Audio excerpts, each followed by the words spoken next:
अगर आप रात के 12 बजे ये कहानी सुन रहे हैं तो अभी यहीं रुक जाइए, क्योंकि जो इस कहानी को पूरा सुनता है वो कभी अकेला नहीं रहता। शहर से दूर जंगल के किनारे एक पुराना कब्रिस्तान था। लोग कहते थे कि उसके पीछे बना टूटा फूटा घर शापित है। दिन में भी कोई वहां जाने की हिम्मत नहीं करता था। रात होते ही वहां से अजीब अजीब आवाजें आने लगती थीं, कभी किसी के रोने की, कभी जोर जोर से हंसने की। रवि एक यूट्यूबर था। उसे डरावनी जगहों पर वीडियो बनाना पसंद था। जब उसने उस कब्रिस्तान और घर की कहानी सुनी तो उसने तय कर लिया कि वहीं रात में शूटिंग करेगा।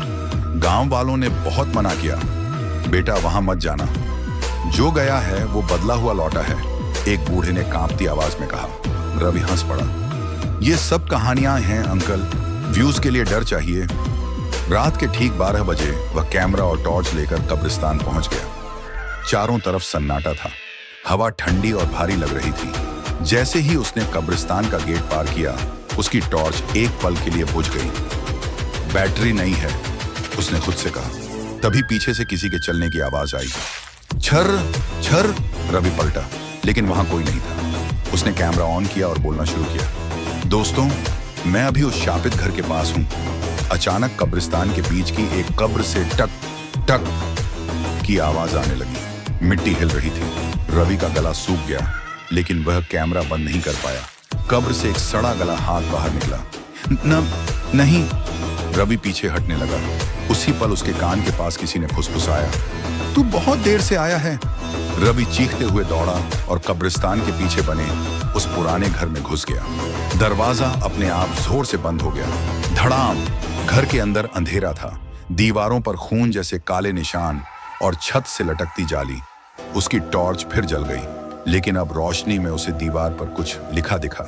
जो यहां आया वो यहीं रह गया। अचानक सीढ़ियों से किसी के उतरने की आवाज आई। ठक ठक ठक। एक औरत प्रकट हुई। सफेद साड़ी, उल्टे पैर और आंखों से काला पानी बह रहा था। तू मेरा चेहरा दिखाने आया है? उसने डरावनी मुस्कान के साथ पूछा। रवि कांपते हुए बोला, मुझे जाने दो। औरत हंस पड़ी। उसकी हंसी पूरे घर में गूंजने लगी। जो मेरी कहानी सुनता है वो अगली कहानी बन जाता है। अचानक रवि का कैमरा अपने आप जमीन पर गिर गया। स्क्रीन पर लाइव रिकॉर्डिंग चल रही थी, लेकिन अब कैमरे में रवि नहीं, बल्कि वही औरत दिख रही थी।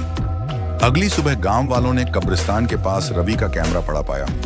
वीडियो वायरल हो गया। आखिरी सीन में रवि की आवाज थी, अगर तुम ये देख रहे हो तो वहां मत आना। उसके बाद सिर्फ अंधेरा और पीछे से आती हुई वही हंसी।